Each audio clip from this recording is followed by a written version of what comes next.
Today we're talking about something near and dear to my heart, and that is comedy. Now, I can already hear some of you saying, what do you want about Johnny? You've never said anything funny in your entire life. Shut up. Stop telling the truth. Comedy is in a bit of a weird spot at the moment. Is that like a personal attack or something? Yeah, it's not the best time for comedy at the moment. And I want to make a point about it. But to do so, I'm going to be citing a rather unusual, maybe slightly unexpected source in order to do so. You'll remember The Big Bang Theory, right? Now, I know that a lot of you have probably spent many years trying to suppress your memories of said show, but I'm here to pluck that proverbial turnip. I began rewatching The Big Bang Theory recently. I can see you're disappointed. Don't worry, I've not got brain damage. I don't think. Can't completely rule it out. But it was for science. Let me give you a little bit of context and explain why it is that I've been watching this show. To call The Big Bang Theory polarizing is to call a tree wooden. There are those that wish to see the show and any memory of it thaw over deep within the ninth circle of hell. And then there are those that love the show. They used to watch it religiously and still rewatch it to this day. Now, again, I can hear some of you saying, no one loved this show. It was garbage. How can anyone love? But to revert back to some of the earlier statistics, I mean, it ran for over a decade. I mean, more than 12 seasons. The lead actors were each earning, tens of millions of dollars. I mean, someone was watching it. For me, The Big Bang Theory is the Nickelback of sitcoms. I'm not sure why they were as successful as they were, but at the same time, I also don't fully understand the sheer level of hate that they received. I mean, it's cool and easy to hate on them, but then at the same time, I wouldn't see them, inducted into any kind of Hall of Fame.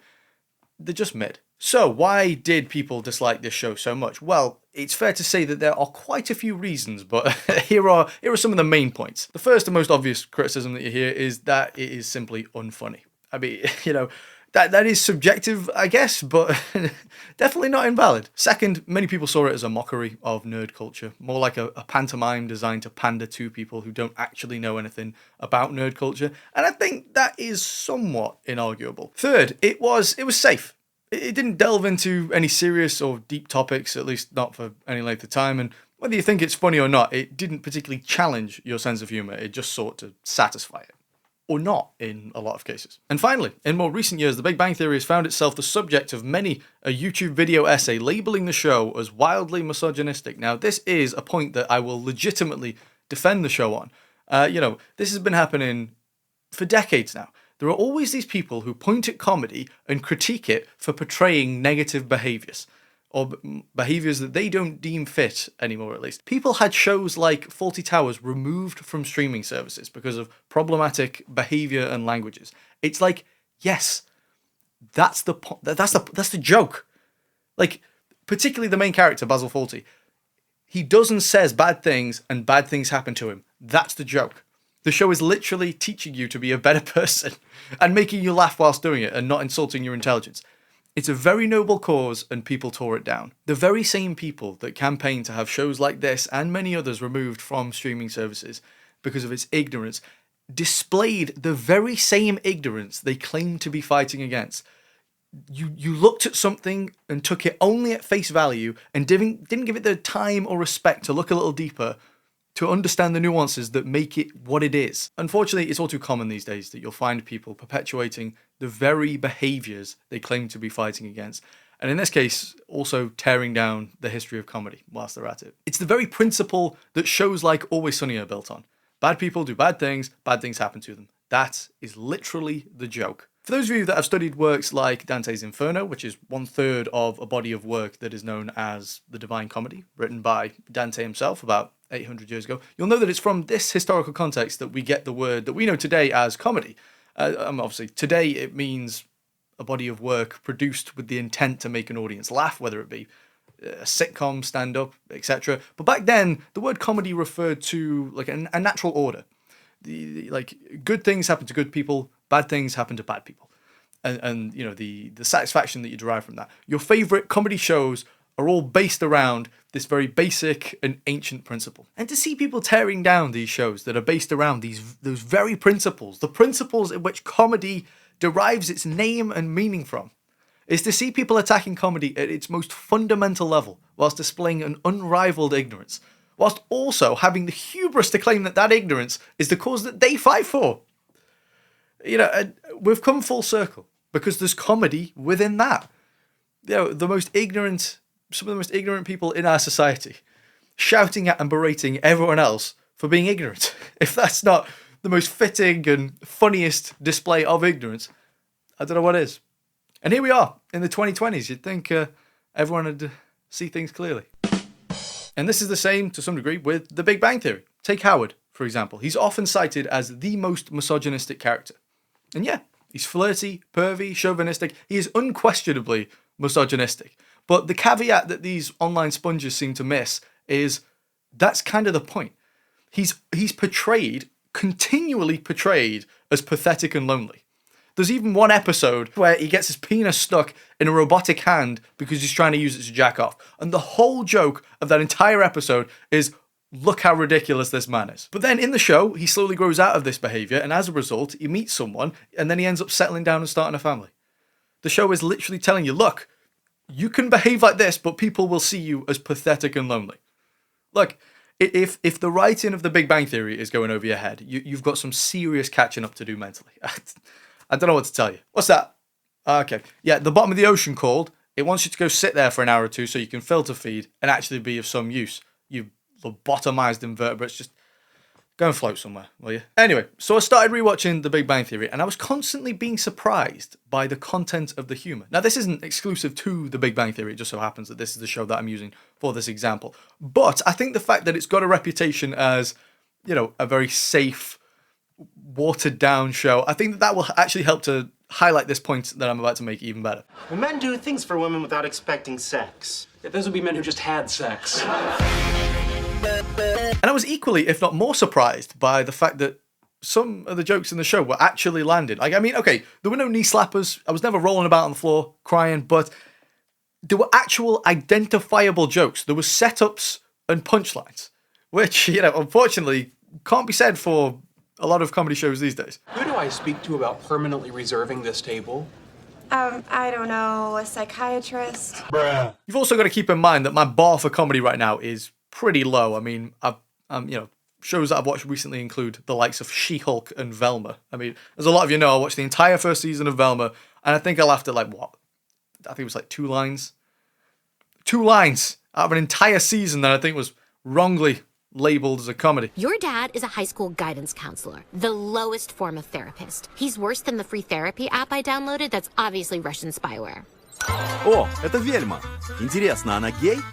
That's just not even a joke. But in The Big Bang Theory, like I mentioned, there were jokes with actual setups and punchlines. Okay, not saying they're any good, but, you know, there was an actual attempt there, at least. And then there were also moments in the show that were so stupid and cringy that I actually found them kind of funny. The blogosphere is a-buzzing with news of you and Leslie Winkle making eine kleine bang bang music. Bang, bang. Sorry. A word you hear a lot these days, I mean, I was going to say in entertainment, but pretty much everywhere, really, is everyone's favourite noun. Say it with me, kids. Inclusion. Yes, which these days basically just means less white men, please. Inclusion can be a great thing, but unfortunately these days it's been largely hijacked by people who want to use it to cover up the fact that they are not very creative or indeed very funny. Now, some of you might be saying, but you know, the Big Bang Theory cast is kind of inclusive. I mean, you know, you got an Indian lead character, and then by the end of the show, you've actually got 3 female leads as well. So, yeah. But, you know, I am almost entirely convinced that the only reason that they had Raj as a character was so they could make Indian jokes. I made chicken. I hope that isn't one of the animals that you people think is magic. Call McFlono McFlooney-Loo. Calling Rajesh Koothrappali. You know, I miss the old days of insensitivity. It was a funnier time, man. It was a funnier time. And that goes both ways. This is a family matter, Sheldon. No, I'm Leonard. Sorry, you all look alike to us. Then there were also times where the characters would be, you know, discussing topics or saying things that if you were to say them today, there would be an angry mob calling for your execution. You'd be charged with hate crimes of the highest degree and thrown into a gulag with a pair of wet sandals and half a toothbrush. You have lost so much weight. That must have been difficult for you because you were so fat. Do you remember? Yes, I do. Of course you do. Who could forget being that fat? I can occasionally tune out the sound of the laugh track, but as soon as you notice it, it is pretty unbearable, isn't it? But the point I'm trying to make is that, you know, a show that finished airing, only a couple of years ago? A show that's known to be tame, watered down, safe, cringy, all of a sudden is starting to look edgy because of its humour. And this is because of how quickly society has changed in such a small period of time, but The Big Bang Theory is edgy humour now. What happened? A lot of people have lost sight of the value of comedy and, are constantly misunderstanding it as a concept. Comedy is a form of inclusion. You think about when you're with your friends and your family. They're probably the people that you poke the most fun at. There's an unspoken understanding between you. You're not there to hurt one another. And, cracking jokes at each other's expense through the lens of comedy is a great way of bonding. It breaks down walls. It displays a level of understanding for the other person, because to crack a good joke about someone, you actually have to have some level of understanding about them. You have to have some connection there already. Comedy brings people together. But, a lot of people these days would have you believe that it's the complete opposite, that comedy is used to suppress and segregate people, but that is just not the case. There's this insistence these days that almost everyone is protected in one way or another, whether it be through a disability or a disposition, whatever, and that you can't make fun of anyone for anything. And, the idea behind it, in theory at least, I guess is kind of nice. I mean, people don't want to see other people's feelings getting hurt, but what they don't realize is the starving society of, a humbling and humorous way of connecting with one another. And by severing a line of contact, you're not bringing people any closer together. You're just distancing people. You're making it harder for people to connect. Now, you might say, but Jonny, there are definitely hateful jokes. And yeah, okay, sure. But I would also say, no, there are hateful people. If you're using comedy as a vessel to hate, then you're just misusing the medium. I could beat you black and blue with a guitar. That's not what it's built for. That's not its purpose. And also, I do want to point out that I'm not here to sell to you the idea that The Big Bang Theory is a work of comedy genius or is underrated in some way. I'll leave that entirely down to your discretion. I'm simply using it as an example to display a big amount of change over a small period of time, which, funnily enough, is actually a distilled explanation of the real world Big Bang Theory, which, how about that? To throw you a bit of a curveball, Prohibition began in 1920. The outlawing of the production and distribution of alcohol in the US. And we've come full circle. We find ourselves in the 20s once again, but this time we're not, prohibiting and policing the use of alcohol. This time it's language, with terms that you hear like words of violence. A lot of people these days would have you believe that some of the most heinous crimes can be committed simply by talking or tweeting. People have been trained these days to shed their sense of humour, and they're choosing to replace it with things like arrogance, narcissism, ignorance. Insert more negative adjectives. Everyone is very proud. Everyone's very proud of who they are. It's often a bit of a false sense of pride, though. Those who announce their pride the loudest often do so because they actually have the thinnest skin. Look throughout history. Look at the people who notably couldn't or wouldn't take a joke. They're often not the nicest people. It's probably not a behaviour that you want to align yourself with. Being able to take a joke is a good thing. But these days, a lot of people are struggling to get to grips with what a joke even is and what it's for. Don't get it twisted. People can and will be unusually cruel. And language can be an uncomfortably convenient vessel for that cruelty.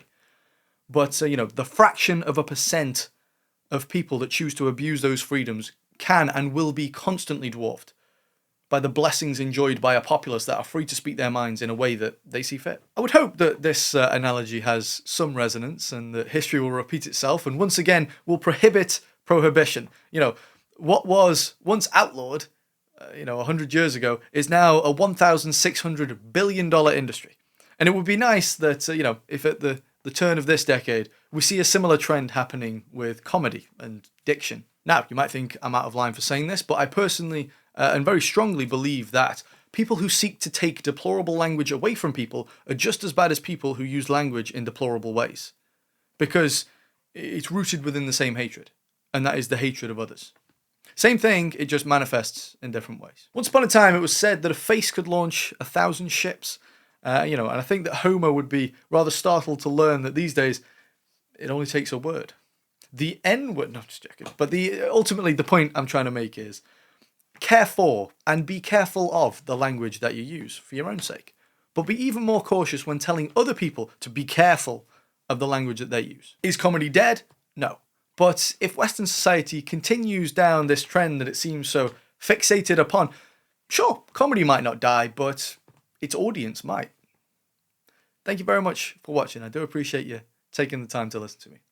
Take care of yourselves. And if you like my screen accurate Master Sword, you will also like my friends over at Raven Forge. Go ahead and check the top link in the description, and you'll find some of the props from your favorite video games and movies. And they also have giveaways every Sunday that are then drawn on the Monday. So if you're watching this today on the Sunday, if you go ahead and buy something from Raven Forge, can be anything of any price, you'll be automatically entered in to the draw. Make sure to check them out, and you can do so with the top link. Thank you very much. And as always, a big shout out to the most important people to this channel, and that is my channel members and the Patreons. We've got the top tier: Flunky, Pozobon, Infinite Dum Dum, Koss, Jax, David, ATS, Texas Lawman, and Michael. To you guys, I cannot thank you enough. Thank you so much for sticking with me. We've got the tier 2s. We've got Saeed, Dr. Melski, Yarnwich, Hadzu, Kanet Dogramachi, Mark Maiden, Sensei Fang, Mendicant Bias, Dagger D69, nice, Michael S, Saint Nemo, Madga, and Jarek. And we're also welcoming Nystagmus to the tier 2 as well. Thank you so much for joining. And Rich Walbrook. Not only did I miss off your first name when applying you to the list, I didn't even welcome you to the channel. I am so very sorry. I would like to correct that now. I would like to knight you both, Knights of Law. Welcome to the Patreons, my friends. And of course, a big shout out to the tier 1s as well. Thank you all very much for your support. It is genuinely, genuinely appreciated. Thank you. And there we go. Another day, another video. Will you join me for my next one? You better do. You little bitch. But until then, take care of yourselves.